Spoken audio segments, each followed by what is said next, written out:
All right, well, now that we have some more people in the room, we asked before, but I think we doubled the crowd since. So who here has downloaded the app, or how about this? Who's a user of SeeClickFix or A2FixIt? It's just, okay, we got one more. I downloaded it since I've been sitting here. A big win. 55. Excellent. Well, I don't know if you guys want to just talk about SeeClickFix generally, or if we want to have I can well, let's turn this over to Josh Barron and Robert Kellar from the city of Meetup. Hello again, I'm Robert. So I'll kind of give you a brief history, some context for A2FixIt's existence. So as many of you know, the city, long before I even arrived here, used a very kind of rudimentary CRS system. Customer request system. And when I joined in 2013, it was a series of breakdowns. It wasn't always working. It was a specialized code that we had purchased, and we had a difficult time of maintaining it. So staff began to look at solutions, and we had some guidelines for what we wanted, something that was going to be stable, widely accepted. It had to have a mobile app. We wanted a location-based system, something that if you used an app, it would locate you, something that you could use photos. I mean, we had a bunch of stipulations we wanted. And we interviewed a number of companies, and the company that came out the winner was SeeClickFix. And working with them, we branded a product which is now known as A2FixIt. And it brings up the point that Kathy was making earlier, is we always in the city refer to it as A2FixIt. We don't ever refer to it as SeeClickFix, and there's a couple of reasons for that. One is we wanted to brand it because we wanted to make it Ann Arbor's own. We wanted to own it. But more importantly, the SeeClickFix General's website, that if you go to and you enter in things, what they send us isn't always in the city. I mean, there's some technical issues about stuff that's filed on the general SeeClickFix website as to going to the a2gov.org/A2FixIt or using the app.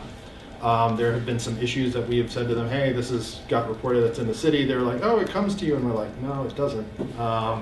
So, we just want to remind you, and with your guys' power of persuasion, please let people know, and please always refer to it as A2FixIt. That would help us a ton with the marketing and the branding of this, so people always know that they should be looking for that. I won't get my kickback from SeeClickFix. I deeply apologize for that. But so we developed A2FixIt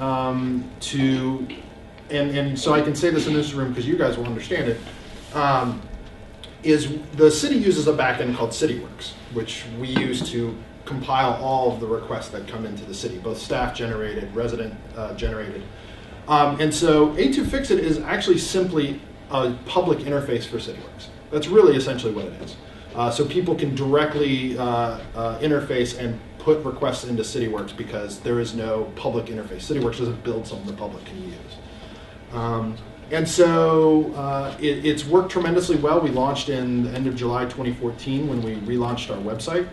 And it's been live since then. We've obviously had some hiccups. There's a lot of things that we've had to work out, and I'm sure you guys have questions about some issues that have come up. We're happy to answer those. It's really been really a sea change for the public as much as for staff, because it's really a whole new experience for everybody. But also keep in mind that what you're seeing on A2FixIt, that's only about 35% of the requests the city gets for service. It's not even half. We would like it to go, we would love it to go much higher. In fact, we have a grand vision of A2FixIt going in the future that it will eventually become a catch-all, that it becomes the hub for all requests that come into the city. That's going to be a slow process.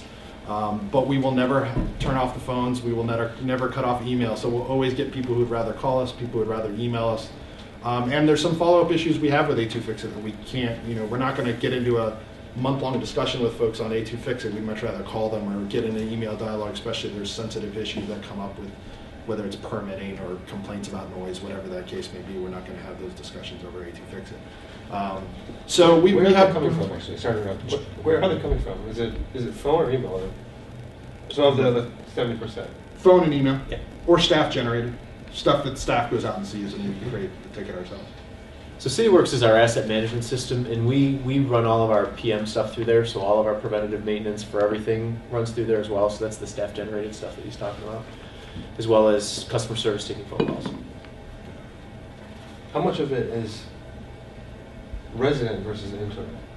So I guess you said 30% is from A2FixIt. What's the percentage of non-PM, non-staff generated, I guess? I don't actually know. It's probably not that much, because remember too, as staff, we also use A2FixIt. Like if I'm out and about, I'll enter something. I've done it numerous times with sidewalks, a street light, I think. So we do it. Yeah, and we don't identify ourselves, so it's just a guest entry. So it's hard to tell. But I'll let Josh add anything else you want to add. I don't know how technical you want me to get. This is a tech group, so I'll tell you a little bit about the inner workings of it. As Robert mentioned, what killed the old version, the old CRS, was a move to Internet Explorer 8.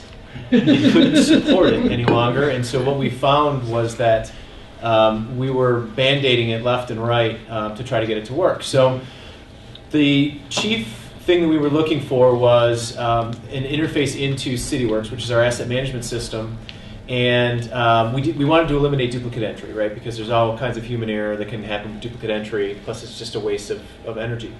So of the three that we looked at, SeeClickFix was by far and away the best in terms of their integration with CityWorks, the most well-seasoned. So basically the way that it works is CityWorks, we actually license an API through there. It's a work order API, and it's exposed inside of our network. And the way that it works is it comes through the DMZ via JSON calls from SeeClickFix.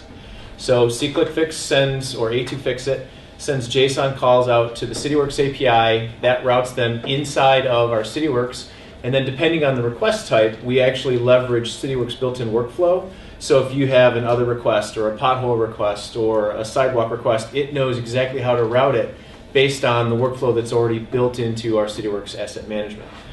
We also have the ability for staff to push information back out to the website by using a special code sequence, essentially just as SCF for SeeClickFix. So when the system sees that, it knows to push those comments back out. So in that way, we can kind of have a two-way dialogue between the citizens and the internal staff. Yeah, what you're seeing, what a lot of people see when you see a response is, a lot of people are familiar with the auto-generated response. There's a reason we do that, because it has to be used for everything, so we had to be very generic. It's the same with the closing. So you'll see the close statement when we close an issue and the acknowledgement are very general, and it's very general. And the reason for that is because they're auto-generated and go to every submitter, whether it's closed, when it's closed or when it's opened. So we couldn't be very specific, and that's the dialogue we use. And the reason we do it that way is because 99.9% of city staff don't have direct access to A2FixIt. They respond to people and work within CityWorks. So that response has to be routed through the system back out. I think myself and Josh are two of the few people who actually have direct access to the dashboard of A2FixIt. So sometimes you'll see a reply from the communications office, and that's somebody like myself or Lisa Wandrash or Josh maybe. So. And the data is starting to show a trend towards more requests coming in via the application. So, and that's exactly what we want to see.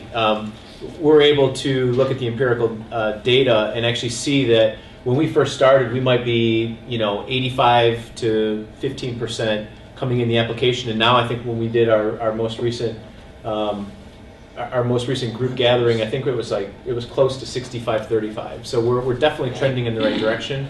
And I don't know that we've marketed it in a few different ways, but we're still talking about some other ways to try to drive that traffic as well. Okay, there's a significant savings if the ticket is put in through SeeClickFix. I think Bob was quoted in the Observer or somewhere. There is. So there's. Go ahead. What's the right way to answer this? There is the difficulty. We assume it is. There's lots of between a person answering a phone and this routing system. It's obviously you take back the man hours. We know that's the case, and there are some documentation out there to show that, but we're having difficulty finding it. Oh, okay. So common sense would tell you, yes, that's true. And there has been a number of people who have said, yeah, we've seen the data, we've talked to other people who substantiated that, but we're still trying to dig and find, okay, let's find that exact citation of that study that says that. Because otherwise we would be saying it, but we wouldn't have the documentation actually. But common sense tells you that's the case. So you're using an API to get data out of A2FixIt, SeeClickFix, into CityWorks. Correct. SeeClickFix itself has an API for report generating from that. Do you use, when you're pulling reports, are you pulling them only from CityWorks, or are you pulling them straight from SeeClickFix? Typically what we do, our CityWorks environment has dashboarding capabilities, and so what we'll do is we have a separate category, because everybody who comes in as the same generic user, so we know who they are. So we have a widget on the dashboard that says these are all of the A2FixIt requirements, requests that have come in. So we leverage most of that through CityWorks. We don't use much of the reporting at all from the A2FixIt side of things. To be quite honest, their reporting is limited, and they're working on a separate offering that they are trying to monetize, which makes sense, but they've actually partnered with a separate group, and so they've stopped developing their own internal reporting so that they can sell this other offering, and we've already got it through CityWorks, and it just makes sense to continue to use our source system for that. Is there anything in the dashboard on A2FixIt or SeeClickFix that you use, or is that dashboard not really useful because of CityWorks'? I never use it. We use it. We use it primarily to look at what kind of requests are coming in, because one of the gotchas that we debate all the time is the other category, because the other is sort of a crutch, and what we want to do is we want to deliver targeted services, and if you give somebody the ability to come up with another, it becomes very difficult to route it to the correct location. So one of the things we do is we try to categorize anything that comes in as another. And something to note, if something comes in miscategorized, we have the ability within CityWorks to categorize it correctly so that it gets routed correctly. But one of the things that we meet about and we debate quite vigorously is there's this notion of user fatigue, where you don't want to give them so many options that they just settle on something just to get it in the system, but you want to give them enough detail that you can make it meaningful. And so we go round and round with the other categories. So a lot of times what we'll do is, if we see one category lagging behind, maybe we'll move it off, or we'll do something different with it. Or if we see a lot of others that are coming in that should be categorized as something else, then potentially we'll add a category. So, and we have some categories that are seasonal. So for example, snow or ice on sidewalks comes off in the spring and summer, so that reduces the list, that user fatigue. But we have that debate all the time about it. So what are some of the categories that people might get wrong? What are some examples? I don't think it's a case of people getting a category wrong. Well, you say it's miscategorized. Miscategorized meaning a lot of people use the other category because either they don't put it in the proper category for whatever reason, or it is really something we don't have a category for. Okay. Because it's either something we can't address, or we don't get enough of them. So like, for example, one of the ones we're contemplating adding is dead animals. Like, we don't have that currently. 2 reasons. One, the city doesn't deal with dead animals. And 2 is we actually don't, well, at least for a while, we didn't get that many requests for them. But we've been getting more and more, so we had this debate. Okay, do we add it? Do we eliminate a category then if we add it because we don't want to get out of hand? How many categories are there? I think there's 14 currently. Okay, so that's quite a few. Yeah, and one of the other things that's interesting is a lot of times folks use it as a communication tool as opposed to a service request tool. So they'll just throw it in the other and just to communicate with us. So they'll ask us questions via this tool, which is really not its intent. But a lot of times they'll get dumped into the other category as well. So how long does it take if it's in the other before it gets segmented to a proper category? Typically, it will go into the category and be routed within a matter of hours. Okay. And if somebody can't figure out exactly where it should go, that's when we try to narrow down and try to communicate back to the citizen who they put it in. And if it's an anonymous entry, then we just kind of pass it around until we figure out where it goes. Or we can communicate. Yeah, we usually say, and I've done this a number of times. We'll actually ask somebody, well, do you mean this? Because sometimes we'll get very general something, and you're looking at it and you're like, I think I know what they're talking about, but I'm not quite sure. So you kind of, that's when we'll communicate back. Are you sure this is what you're referring to? And so then those will drag those out, take a little bit longer, but that's a 9 to 5 set. 5 Yeah, days a week. A2FixIt, we still have emergency numbers, phone numbers for people to report things, and we've been very diligent about if people report water emergencies, for example, people report, my water's brown. It's like, actually, that's why we don't have a category for that. We consider that an emergency, please call us, and so we try to catch those as quickly as possible. We have talked about creating a category for things like that automatically generate a response saying, call us. So people can get that quickly. But somehow the anonymous reports are actually not anonymous because I'll get a comment back. So the system knows who I am, but you don't? Is that? You can subscribe. I'm subscribed, yeah. Yeah, so it knows based on your subscription how it's going to route things back to you. So you can subscribe if you're interested in an area or a specific item. It will route that stuff back to you. But if you enter you can enter a fake email address, and if you're monitoring that email address and it's valid, it will send it to you. You don't have to have your first name and last name in there. But my anonymous reports, I do get because you're not anonymous, you have a subscription. Right. Yeah. So it's just the people who it's sent to can't see me, but you guys could email me and say, that's an emergency, you should call this number. Or... We would communicate you through CityWorks through the app. Okay. So we wouldn't know your email or anything. We'd just communicate through the app. So. I didn't know exactly where that firewall was. So. Yeah, we don't know. In fact, to go to Josh's point, how we know in CityWorks something comes through A2FixIt, it's like Joe. It's Joe ArcGIS Web Services. Every name attached to it has that same. In fact, I got a question from finance staff once. They're like, "Who's this Joe?" I was like, "Oh, they're like, we're getting a lot of stuff from that person." So when you create an account on A2FixIt, that information is never passed to CityWorks. It lives only in A2FixIt. And we communicate to you just via that API communication between the two using the special care. So the only non-anonymous part is that we can look up to see who has the most points and who's winning the game. Yeah. Which is a game we don't play. Yes. Right. So, which is a little frustrating. Yeah. So there's a couple of features that they offer people. that we don't actually. Yeah. But because it's a black box system, you're essentially you're tied with what they have. So the data that gets reported.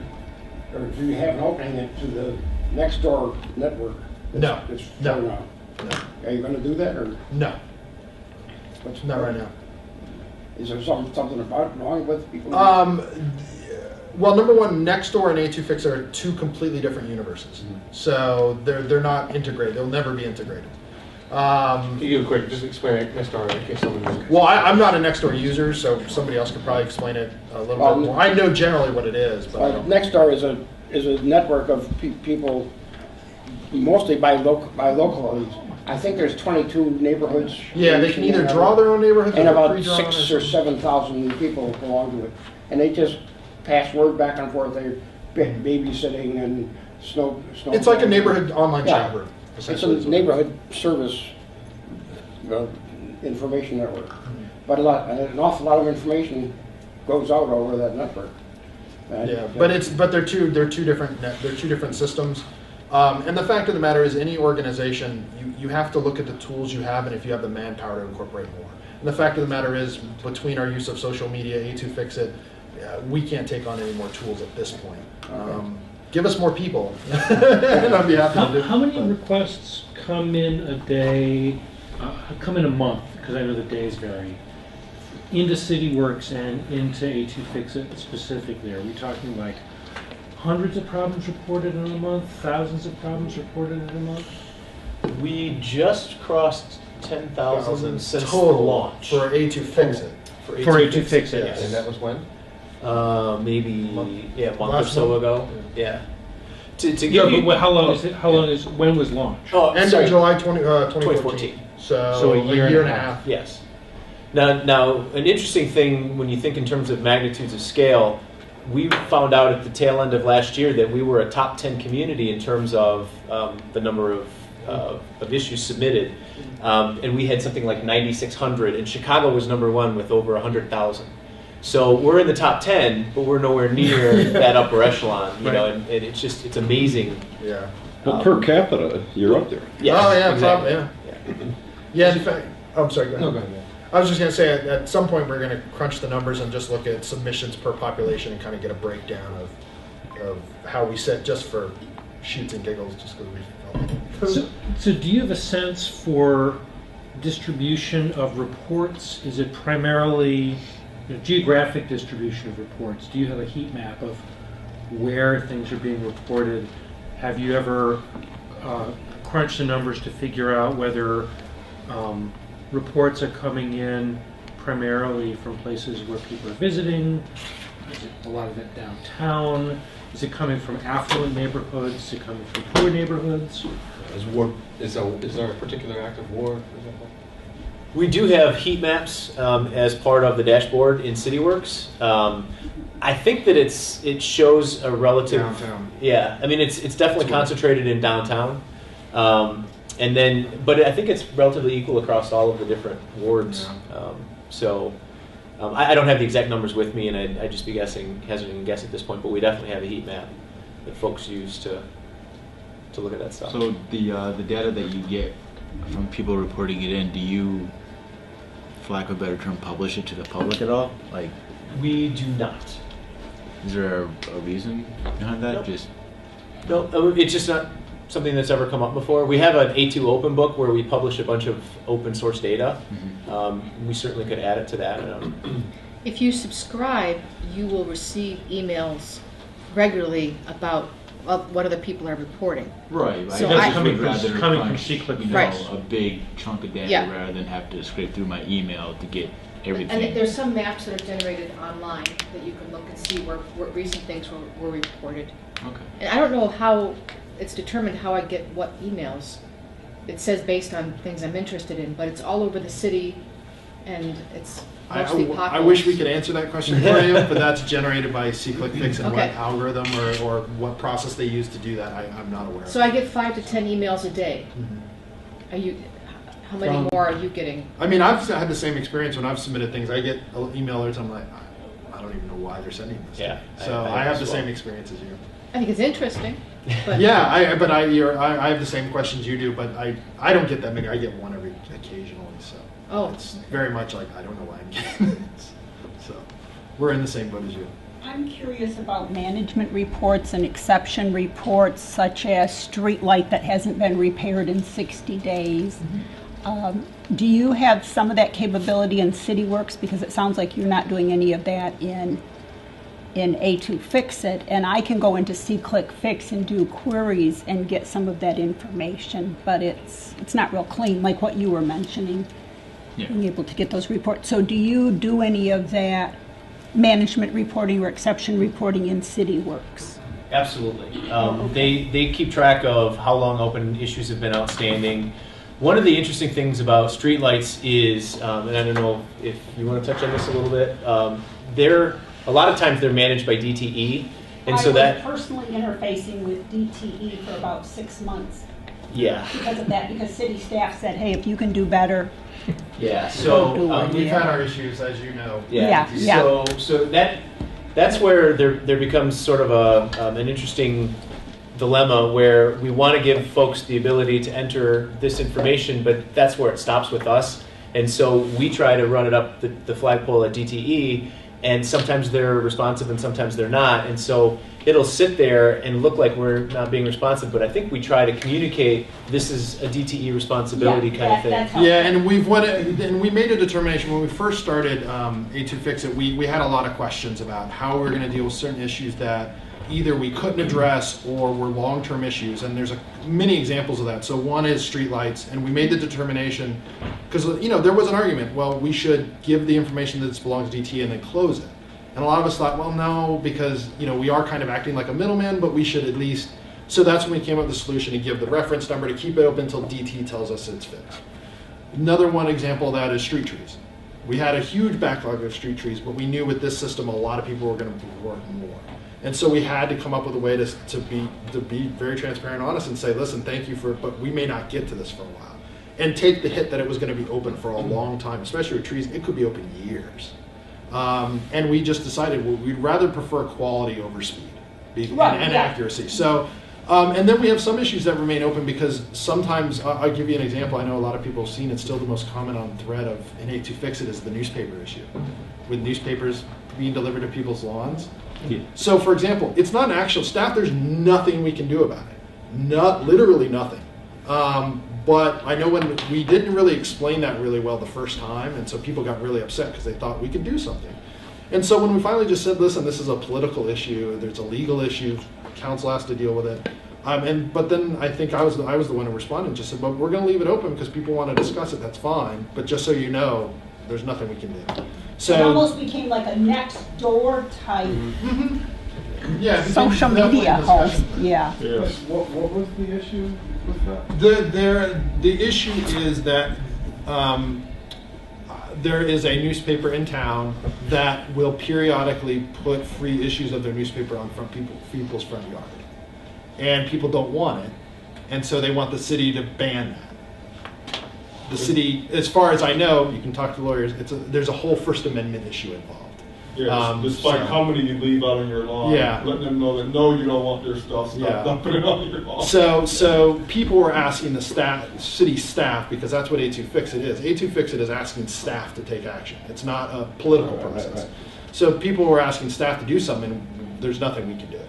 So, and you know, that's other issues like, you know, people will say, this whole stretch of road is horrible. It's like, we agree, but there's nothing we can do about it. There's no money, it's not in the plan to fix it. So those we leave open, because until it's repaved or reconstructed, we'll just keep it open because there's nothing we can do. There is a solution to that newspaper thing. Convince the newspaper to print it on deer edible paper. I was wondering where you're going with that. That's some creative outside the box thinking. Or provide a number to the residents of who we call to complain directly. No, it's really complicated. Yeah, it is. That's the thing. You talk about it for 5 minutes, and you're like, oh, it gives me a headache. So you're also having trouble with Ann Arbor Public Schools. People report things that are school property and school issues. Sometimes. So how's that going? Sometimes. Then, as far as I know, and I pretty much see every issue that comes in, as sad as that is. Because I have a dashboard that I look at that just shows in real time the issues that come in, and so I kind of have it up all day, every day. I'm ashamed to admit that. I really don't have a life like that. You'll be okay. Well, the Boss School big playground retaining wall was one that was. Yeah, but you know, when in the context of 10,000 plus issues, when you get 10 or 20, it doesn't really bubble to the top of a significant issue. Okay. We coordinate with everybody we can, so if it's AAPS or some other organization we need to coordinate with, we try to not only relay the information about the problem to the organization, but we also try to explain on A2FixIt. We've relayed this information, you know, it's all, you know, that's our role to play. How does that relaying work? Is it just you pick up a phone or you shoot an email? Yeah, like it's different. Depends on the department. You know, for example, AAPS would probably field staff would call the operations or maintenance staff of AAPS and say, "Hey, we've gotten this complaint about this. You know, please, you know, if you can address it as soon as you can." So, and it depends. I'm trying to think of an example where I relayed something, but I don't really do that, so I can't think of something I did. Yeah, I can give one example, and that is Baxter on the northeast side of town. Most of it's university property, a little bit of it is city property. It doesn't have a sidewalk, and so there's a ticket in there, and initially it was closed because it was U of M property, and I said, well, I thought the city should advocate for this sidewalk. Well, the University of Michigan is proposing a transportation center with over 1,000 vehicles right off Baxter. In fact, there's going to be a meeting about that Wednesday night. So the fact that there's already a ticket in there will help when we advocate, because if we've got 1,000 vehicles going down Baxter, including all the U of M buses, we definitely need a sidewalk. And with that ticket out there, a number of people have already voted on it, so I think it just sometimes strengthens your case and shows that there's a need. But that's adding the political process into it. Yeah, it depends on what it is. I mean, people can use it for whatever, certainly for us, it's staff actionable issues. Now, we're not going to get into that whole debate with the public at large about being that fine about it. But yeah, there are some issues. There's a large number of them that come into A2FixIt that we kind of throw our hands up because it is a political budget funding issue. People ask us to build something, and it's like, that's not up for decision for staff to make. That's up to council because we don't go write $150,000 checks whenever we want. So is there? I've noticed in looking through things, a whole category of issues that doesn't seem to be a category. Crosswalks is the obvious one that comes up, where there's a spot, people complain about it, the ticket stays open. It's not something that can be easily fixed through a work order because you need money to fix it. A lot of money in some cases. A lot of money in some cases. So is there an interface or reporting or anything that feeds from A2FixIt into the capital improvement projects process? For example, I'll use another example, both crosswalks and trying to think of something else that's capital improvements related. New streetlights? Yeah, that would be a good example. Those are all routed to the staff who are in charge of those areas, and so they get an alert saying somebody has reported this. So it's on their radar, they get it too. So they know that a lot of people are talking about something or getting it. But, and again, and this is one of the things about A2FixIt is, I think somebody I think in one of the questions, talking about the process of how things get closed, I think that's kind of a good opportunity to talk about that. Because, people might not always be happy with the result or have a question on how a decision was made, but sometimes it's not an issue that we can solve. And so we're kind of forced into this nether region. For example, crosswalks is a really good example because it's not an issue. Let's say 5 people say this is a problem. That doesn't actually mean it's a problem. It means that people are concerned about it. So then what you do is it goes through a process of data collection, and then you say, okay, the experts look at it along working with the community and say, okay, we're going to look at this issue and see if there's a problem that actually exists, and then a determination is made, and then the money's spent. So that's a whole nother process that's outside of A2FixIt that it's not really designed to handle. So all of that is opaque to A2FixIt users? Everything beyond their reporting, what they get back, generally is a generic kind of response? Right? No. We try to be as specific as we can with the response. The only things that are generic are the acknowledgement, because that's how the system gives you an ID number which to track, so we can track it. And then the closed is, we had to have a generic close message because it auto-generates. But that's why anytime we close an issue, if it's a pothole, and we close it, usually like staff just says filled pothole and puts the date and closes it. It doesn't need more explanation than that. However, if it's a more complicated issue, we'll try to be as specific and explanatory in the response as we can, and then if we close it, then you'll get that generic response. But we try to be as specific as we can before we close it. Sometimes it doesn't work out that way. We're human and we make mistakes. There are issues that get closed and staff will be like, I'll get an email saying, I didn't mean to close this, what do I do?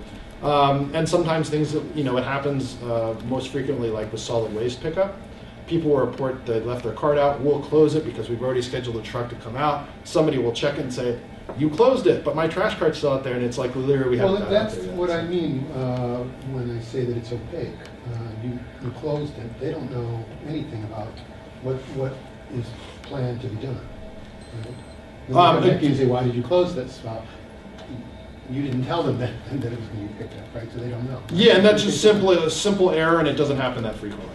So with the snow removal, which has not been much of an issue this year. Will be. We're getting a lot this week. I've only filed like 2 complaints, and some years I do over 100. But I think this year you've changed your response to that. So as I understood it, I filed the complaint, and I got a response saying, we acknowledge it, here's your number. And then I got the next day saying, we sent somebody out, and I don't remember exactly what it was. And then today I got we sent somebody out, and the person's in compliance. So I think that what happened was you sent somebody out, and they found that there was a problem, and then issued the ticket, and then somebody followed up, and that also got tracked back to me. that now the person has took care of the ice. Yeah, Is that accurate? I think the thing to remember is A2FixIt isn't real time. No. And the reason being is because when you have like community standards officers, when you have very limited numbers of people, they're given the A2FixIt tickets almost in real time to go out and suggest things, but they're not out in the field going into the tool. So sometimes they'll file a report or issue a ticket, and the person responding to all the A2FixIt complaints isn't putting that input back out to the public maybe till a couple days later. So that's why you see the delay. But interpreting the messages, does that mean, I mean, are you actually telling us, yeah, we found that that person had illegal ice, and now we followed up and they're in compliance? I mean, are you actually communicating that to us, or am I reading too much into what the message said? If what I'm hearing, what you said is we issued them a warning, then we have to go back within a period of time, community standards office, and when they went back and checked, the person had cleaned it in the interim, so therefore they're okay. So that is what you're communicating? Yes. Okay, so last winter they didn't do that at all, which... Community standard, they're, like I was alluding to earlier, this has been really kind of a culture change, both for the community and staff. So it's taken, some people really glammed onto this really quickly and were like, I know exactly what to do with this. And other people, we had to kind of step them more slowly through how to respond properly. So there was a difference in departments like field, like, you know, the field guys are great because when they fill a pothole, they just go fill, date, boom, they run through those things like well, if that's what's happening, then I think that's a greater level of service than I was expecting. And I appreciate it a lot, so I hope it continues, even when there's lots of snow. But last year, it took 3 weeks for complaints to be closed out. That's how busy things were. And it was so busy. What happens is they prioritize getting the officers out there and not responding to people. And it's a flaw in the system when we don't have all the manpower we would like to have. Right. Because we still need someone sitting at the keyboard saying, "This is what we did."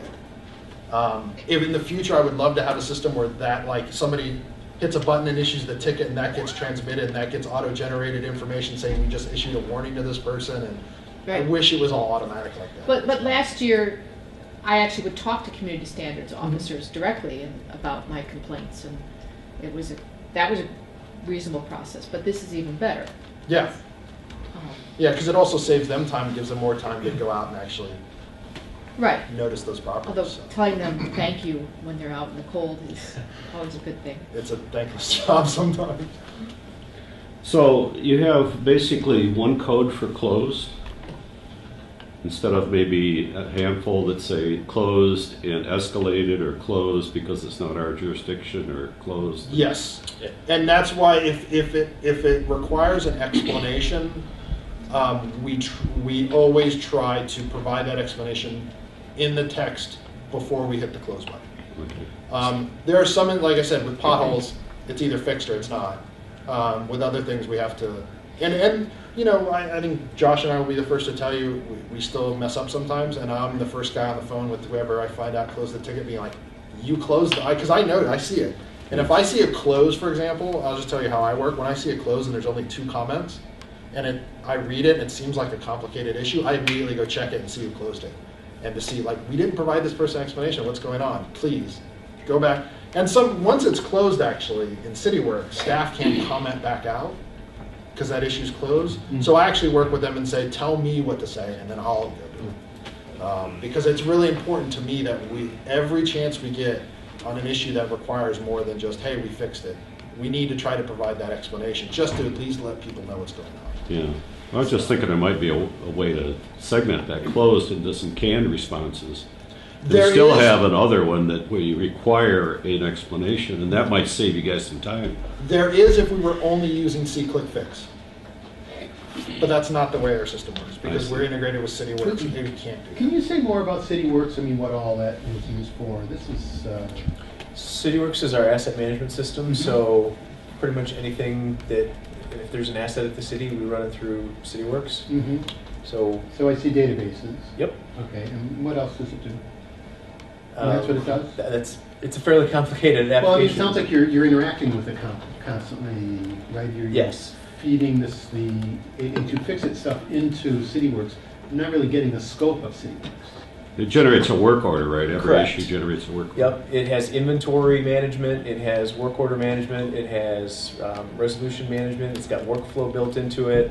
So this is kind of the internal way that you guys Yes. work with everything? Yes, it's our internal. CityWorks, that's a commercial product? Yes. But there's no API access to that, right? Yes. That's Yep, yes or no? CityWorks. The CityWorks API is exposed, and that's what You mean A2Fix just talks us to. externally? For the Yeah. public. It is not. We pay a license fee on top of our annual maintenance to have access to it. Mhm. So it is not open to the general public. But you kind of code to their API, to the CityWorks Correct. API. And do you guys do like integration between the SeeClickFix stuff, their API, and the CityWorks stuff internally, or is that just sort of kind of beyond what? I'm not sure. I'm following. Well, so SeeClickFix does have a public-facing API, and actually we kind of play with it a little bit to see what can be done there. And you can generate heat maps and things like You that. can do a but, bunch of stuff. I'm just wondering if you guys are taking advantage of that and tying it together with what you can do with CityWorks. We tend to rely mostly on CityWorks for all of that stuff because it's our system of record. Uh-huh. So looking at just what A2FixIt does is a small portion of what we do on a day-to-day basis. So it doesn't give us a full picture. So we don't spend a whole lot of time playing with the... So you just use the SeeClickFix. canned app that SeeClickFix offers. I mean, they advertise integration on their homepage. And we talk to CityWorks, so you use their product for that to tie the data coming in to A2FixIt into CityWorks. You use the product from SeeClickFix to do that? Correct. So the data flows from SeeClickFix into CityWorks via the CityWorks API. Using the product that comes from SeeClickFix, right? Modified. Yeah. Using the product that, yes, we Yeah. purchased SeeClickFix. Yeah. Uh-huh. It feeds information over to the CityWorks There's API. some module that's the CityWorks integration. Correct. So as part of our engagement, we paid professional services to have them set us up. So they're comfortable working Professional with us. services is From CityWorks or from Right. SeeClickFix? No, from from SeeClickFix okay. to write the integration over to. Oh, so they had to CityWorks. customize it further for Ann Arbor? Yes. Yes. Yes. It's not truly out of the box, off the shelf. It had to be customized. You present it that way. Correct. Yes, So it that's really that wasn't was that was a developed sticking point. Yes. Yes. So, And it's also, well, yeah, go ahead. so I don't want to stifle this conversation or this line of questioning because this has been really exciting. But I would like to transition the conversation slightly into a little bit about like what this group is about. And Sure. so this is A2CivicTech. We're a Code for America brigade. So we have a bunch of developers, designers, policy, I guess wonks for lack of a better term. What, from your perspective, can a group like this or the community in Ann Arbor do to better help service these kinds of issues? So, for example, is there advocacy needs? Is there anything that developers or designers can do to help with your guys' jobs? You know, even as far as if I had a zone around my house and I was in there commenting on it more and being more of a community activist within the A2FixIt application. From your perspective, if you could say, hey, Ann Arbor, hey nerds in Ann Arbor, these are the kind of things we could use help with, what would you say to them? I'm sorry to put you on the spot on that question, but That's a good I question. mean that's what we're here for. That's what this group is about, is finding ways to help make this thing work better. Well, and to use tools that are in place to advance community engagement. Right. Right. Civic engagement between citizens and the city. And of course, when I asked the question and not all of our hands went up, of course we need to work on that internally, but also within the greater community. Can I I mean, say one thing? sure. That may help you answer the question. One of my interests is in getting a countywide SeeClickFix mobile application. And because the county doesn't take care of a lot of the problems in the townships, it probably wouldn't reside within county administration the way 911 calling does. But long term, I'd like to see it in the county the same way you have Boston and then Boston Commonwealth. And so if there's something that we could do to help you so that when a ticket goes in, it gets routed to the right place and the right department, whether it's in the city or not. Well, then, I mean, I won't tell a tale too far out of school, but just so you know, the county's already on it. Pardon me? They're already going to do. They're going to do something. They just don't know what they're going to do yet. Exactly. Yeah. I've already had meetings with them. They're asking us about how SeeClickFix works. And Ipsy's working. Yeah, and Ipsy is too.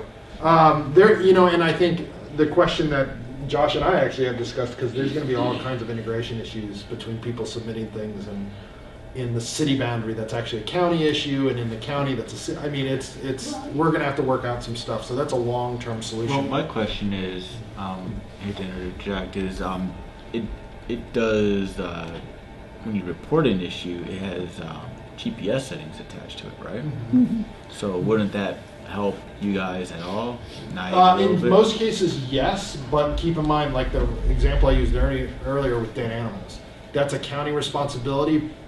But it can be within the city. So right now, when somebody reports a dead animal, we actually call the county and say, hey, we got this report, it's located here, and then we report back out to A2FixIt. So that's an example of something that's geographically, it doesn't matter. It's still a county responsibility, but it happens, if you were to report it, you would report it within the city. Right, but I'm just thinking, in my head here, that there can't be too many, for lack of a better word, chores that a city does versus the county, right? No, it probably wouldn't be that many. But if there's a dead animal in the middle of the road, and it's a county road, but it's at the border of a township island. I'm not going to touch that. Well, it's not quite dead yet, so it crawls over to the lawn. But to answer your question, I think let me answer it with just what we need to do first, and maybe that can help you kind of for yourselves determine what you might be able to help us with. And what we need to continue to do is advertise it to the general public, because it is an incredibly easy tool to use. It doesn't take anybody very long to figure it out. We even produced a video that's on the website that explains how to use it, but I don't know how many people would actually even find it useful, because it is already so easy. But just to continue to let people know it's an available option for them. We're looking at different ways to market it. Unfortunately, for the most part, those marketing ideas will cost a little bit of money, so that's kind of the determination we're making right now.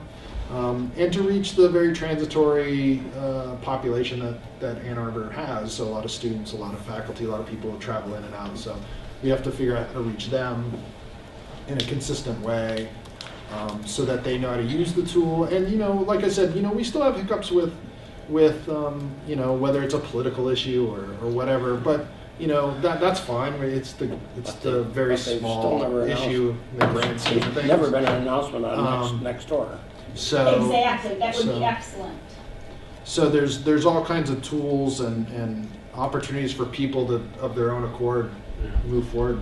It sounds like one thing the tech community could possibly help with is that, if there's a API into SeeClickFix, that as we build applications and other tools for the city, that we kind of tie into that API to be able to report maybe from our apps into A2FixIt, right? So it just kind of gives you the bridge to have more devices, more applications that can report issues as a way of, maybe not necessarily having the app, but if I'm already using another app and I have the ability to then report something into A2FixIt, that may help in terms of getting you more issues or a higher percentage of people reporting issues into the tool.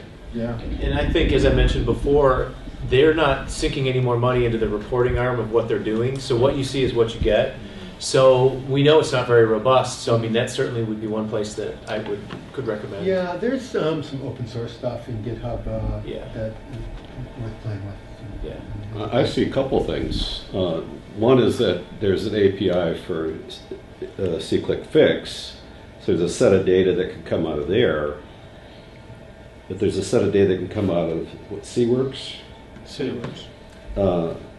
And compare and see, are there, is it really the how much of the data is reliable versus this, from this source versus this, and maybe do a periodic analysis of the whole data set and slice it different ways to show how it's working, how fast it's working, encourage people to use it because you're going to expect this kind of response time.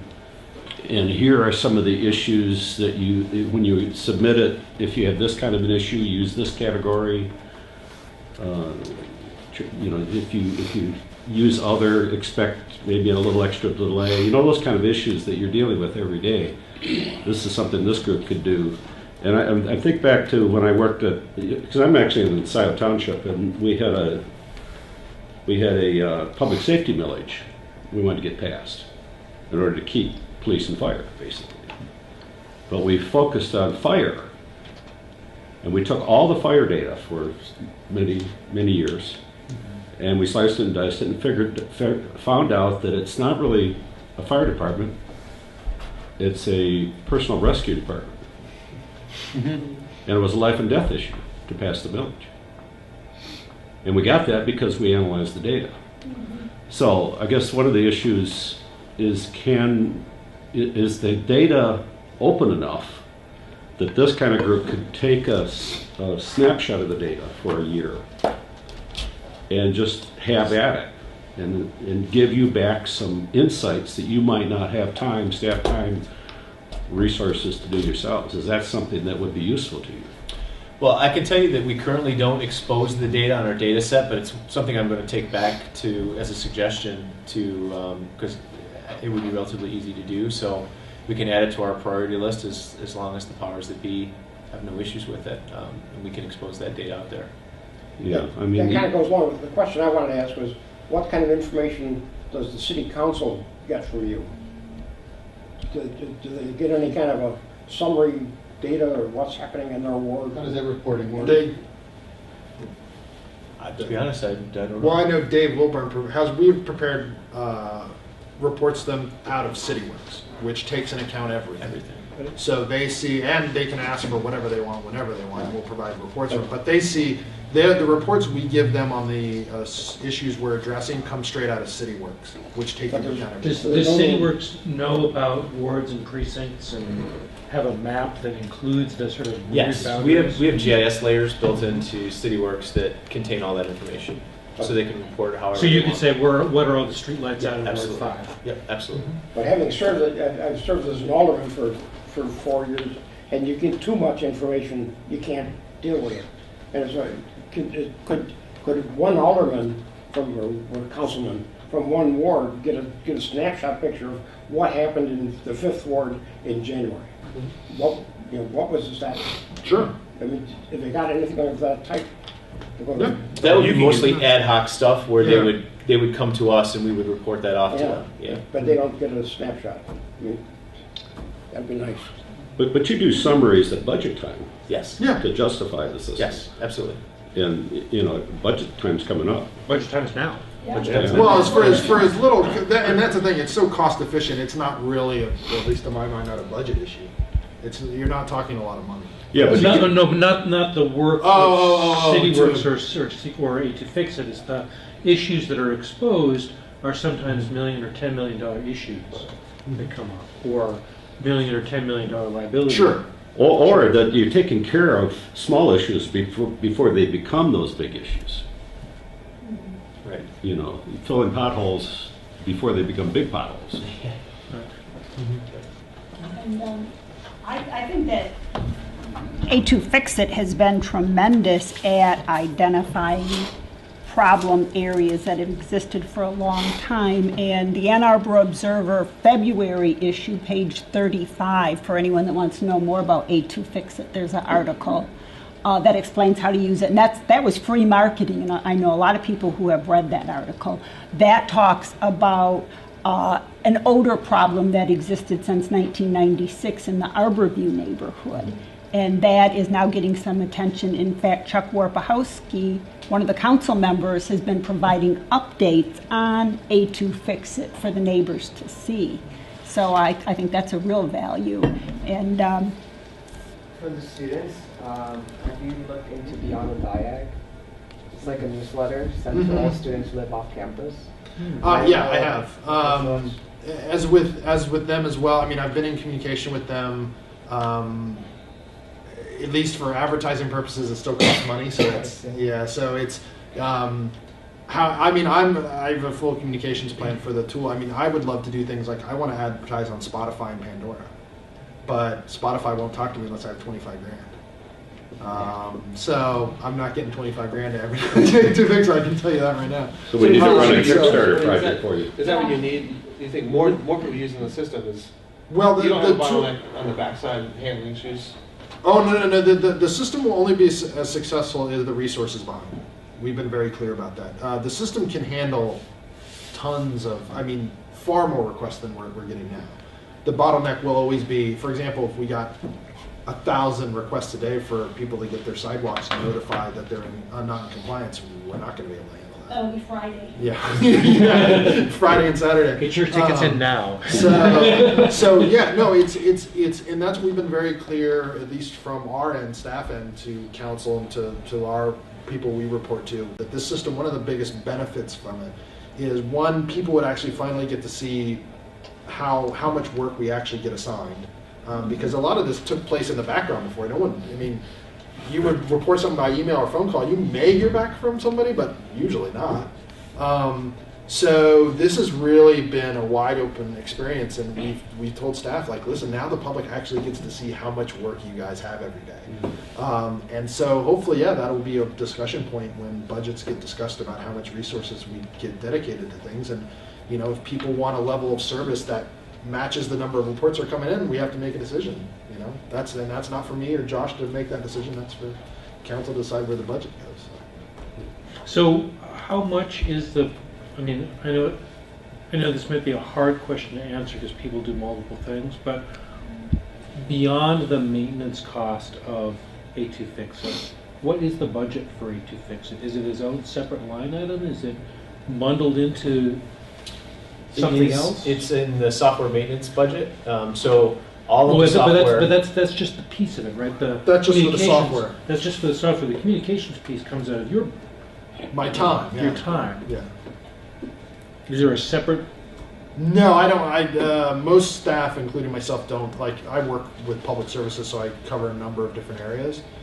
Many of them touch on A2FixIt, so I don't budget. I don't say I work this much time. 15 minutes. Yeah, I know. Yeah, I spent 5 minutes reading A2. No, I don't budget my time like that. So. Okay.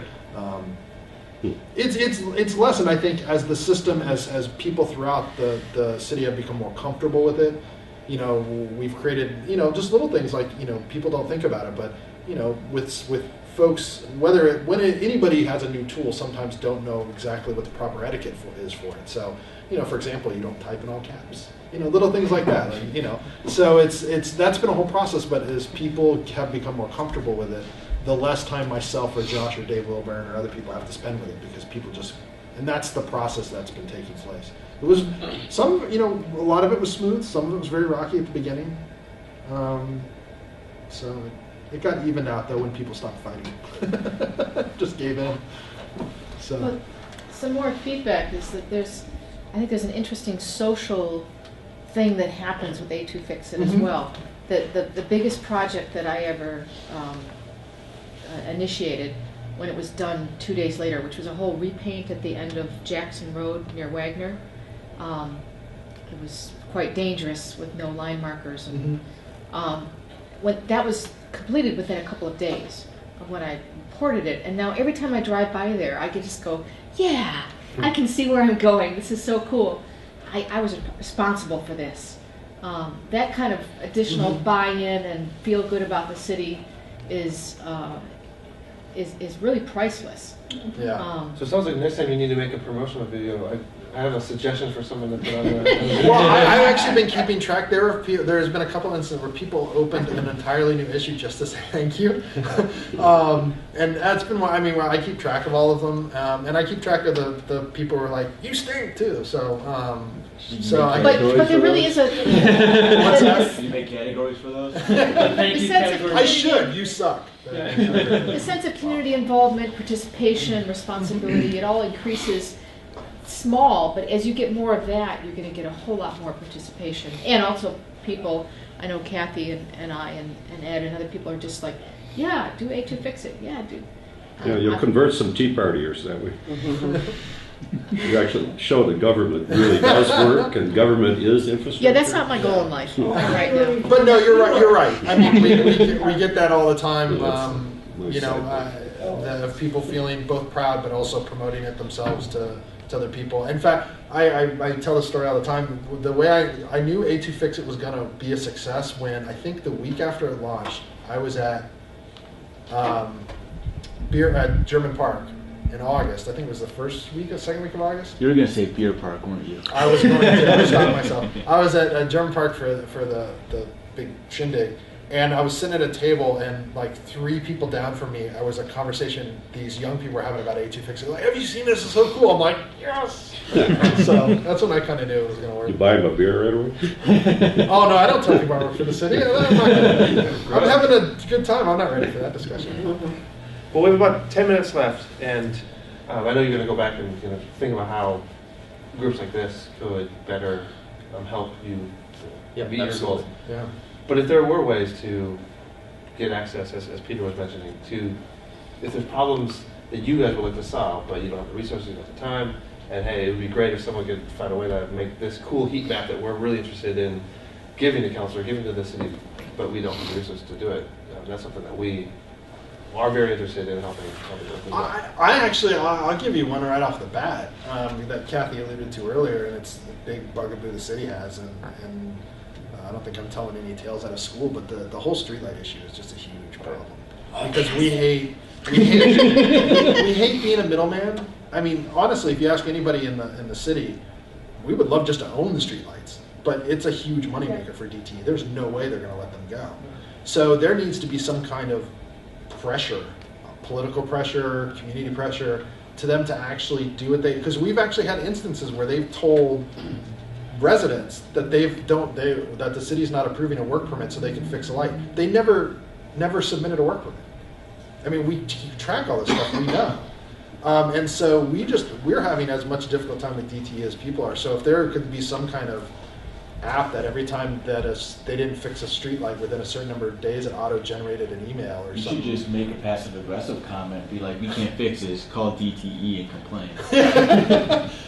Trust us, some of us would really like to do that, but thankfully the better angels of our nature. And to be honest, I mean, you could. You could. So that would when's be the one next instance. DT shareholders meeting? Which is great to proxy back. Is there a So that's- DTE mechanism for reporting? Well, I mean, you could actually see all the streetlight requests and generate a report from that, and I'm sure there's...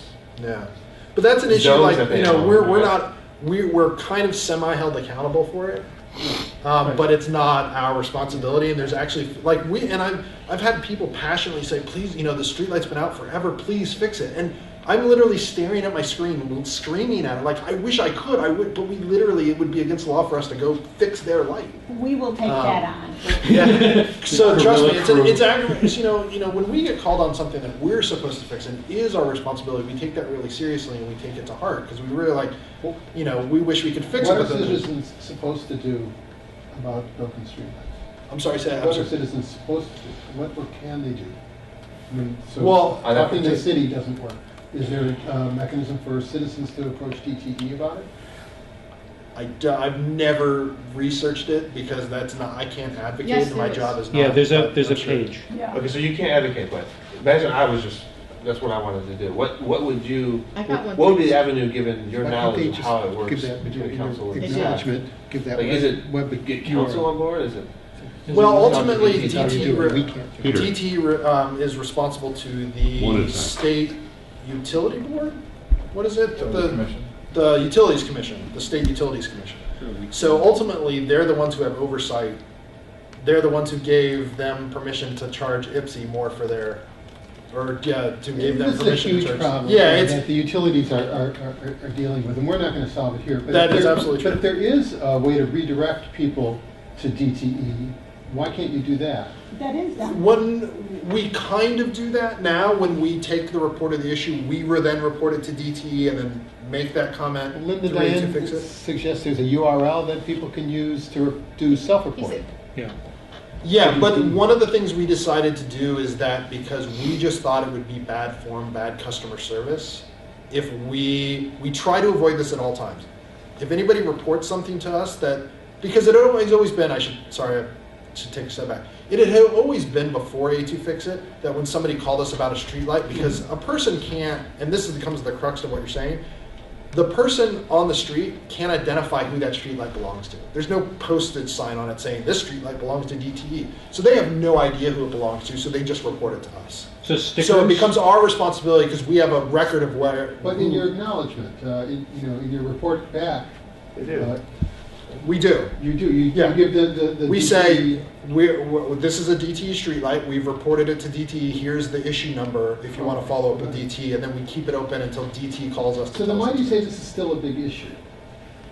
Because if there's no fix for it, and the community feels very frustrated because DET takes so long to fix their streetlights, so we get the heat for it, even though they're not our lights. Because if you're your average Joe citizen out there, getting the response that hey, this is DET streetlight reported is not satisfactory to them. Oh, it's not?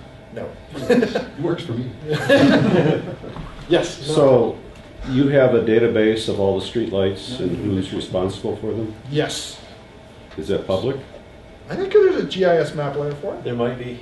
Is it? I'll Could it be out there like the tree databases out there? Yeah. You know, I can was. download the KMZ for the trees and see what the state of every tree that the city's responsible for. I thought and it may not be, because I know we have it, it may not be public because up until fairly recent it wasn't finished. Because there was still some question about some areas of streetlights. So I'll double check on that for you though. But maybe it's finished enough. Yeah, it might be. It might be, but I'll talk to our GIS. Because then we could maybe do something to help interface and say, here's a map that you can go to and find your street and find the street light. And then it'll tell you where to, it'll take you right to a pre-built email format to send it out immediately. In my younger years, I spent my time in retail, a long time in retail. And I can just tell you from a customer service perspective, as much work and as problematic as the system is now, the way we do it, I wouldn't do it to residents. I wouldn't force them to go to another website, look up the streetlight, then use that to. Oh no, I don't think that's what he's suggesting. I think it's the if we had a database of the name of every streetlight, the location of every streetlight, just like the tree database, that we don't really know what's going to emerge from that, but it would be interesting. Oh yeah, absolutely. Or even auto-generate, pull the data from if you had the source from CityWorks, pull all the streetlight out and over a map of DTE and show a percentage of how many of their lights are continuously out. You can actually help DTE schedule their work that way and say, hey, you've got 10 on this street. Why don't you go out and fix them today? Trust us, we would. No, I'm saying that we could do that kind of stuff. Yeah, you would be aiding and abetting us, but you wouldn't have to do the work. Another issue with streetlights is there was a 10-year moratorium on streetlights. It was entered into the budget back in, I think, 2005, and it was just assumed by staff that it was an ongoing moratorium. And it wasn't until we put some streetlight requests into the A2Fix system, and staff said there's a moratorium, that we could then go to council and say there's a moratorium, and council said no, there isn't, but they passed a resolution to remove the perceived moratorium. Now they just need to put money. So, yeah. They can remove the moratorium, but unless there's money, it doesn't really make any difference. So streetlights is a sensitive issue for 2 reasons. Want to wrap up? Is there any closing comments or any last minute? A2FixIt, yay! Well, obviously we thank you guys for your support. Clearly this is a good group of folks to have on our side, so keep pushing the word, and I will take back the couple of data sets that we talked about here, and hopefully we can get those published out. And anything else, we want to be as transparent as possible, so if you have any other suggestions, feel free to let us know. So I have one, and that is to maybe come and do some little video clips of what you see when you're working with the system. Because we have a lot of words here, but we don't have a lot of pictures. We don't have a lot of good visuals. We need some B-roll. I have an email I just got from A2FixIt. No, but I'm saying, Yeah. from their standpoint, how it interfaces. Yeah. You know, I'm happy to originally I was show thinking you what like I a looked flow at. chart that shows, you know, information comes in, it goes through here, but then immediately gets transferred to SeaWorks, and then in SeaWorks it gets routed to different departments, and the departments react to that, and then it gets fed back. You know, some kind of animation of what really goes on, of the information flow. Sure. Yeah, we're very, very different group. I mean, some of us want to see what you Yeah. guys do behind the scenes just because it's cool knowledge to have, and then there's also those, Well, from those of my- us that want the data to go work on it. Right. So I would love to have you back and share more. Yeah, I'm happy to share my screen with you. It'd be really boring. Yeah. Mine is a lot of words. At least there's quite a few of us that are just interested in the process. Not that it's actually useful information necessarily at all, but it's builds a good mental picture so we see how, Sure. how it Well, works. I think just what you said about you see just about everyone that comes through. Right now you are, but if it like quadruples, what's that going to do your day? You might have to offload some of that. I'm going to bed now. But No, the no. fact that you're actually paying attention is what I'm saying. And people need to see that you're paying I'll give you a attention. worse example. There is before we did this, we talked with a bunch of cities who had implemented it.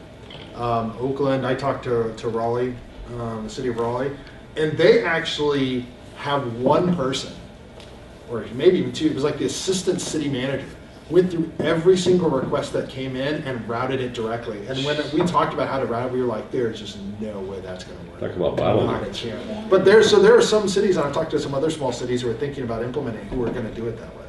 And I'm just like, you guys, please don't do that. You're just not going to That work. guy's going to leave pretty quick. Yeah, and it breaks. I mean, I remember talking to the assistant manager over at Raleigh, and they were just like, sometimes, I have to let my intern do it. And I'm just like, why are you doing that to yourself? That just makes no sense. I mean, it's good to have a cadre of people so everything is handled within a certain amount of time, but not to overload any one individual. Well, that's right, and that's the thing. Almost all the issues, well, all of them will get seen by human eye, but it's diffuse.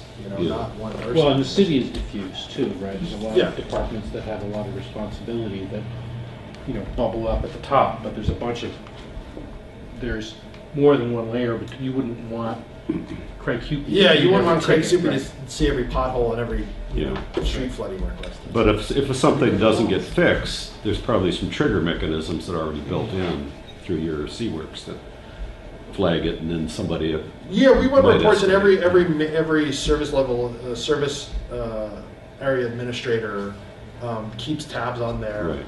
queue times, and they know. I mean, I remember if I talk to Molly or I talk to Brian or anybody, they know. If I say, "Hey, I'm calling about this," they're like, "Yeah, I know." To let people know that there are standard operating procedures that are supposed to catch those kind of issues, so that go ahead and use A2FixIt, and this is what's going to happen to your request. Well, thank you for coming. And Oh, thank you for we're having here us. Yeah. Every fourth Monday of the month, we're in this room, and as we said, the second Monday of the month we meet for a working group. We'd love to have you back anytime, whether we're talking about A2FixIt or just come on by and just be part All of right, the great, conversation. cool. If there's Thank you anybody for the else- invitation. Yeah. Appreciate it. Anybody else that in your organization that might be interested, please send them. Sure, away. there's lots of other- And let's thank our guests one more time. Thank you.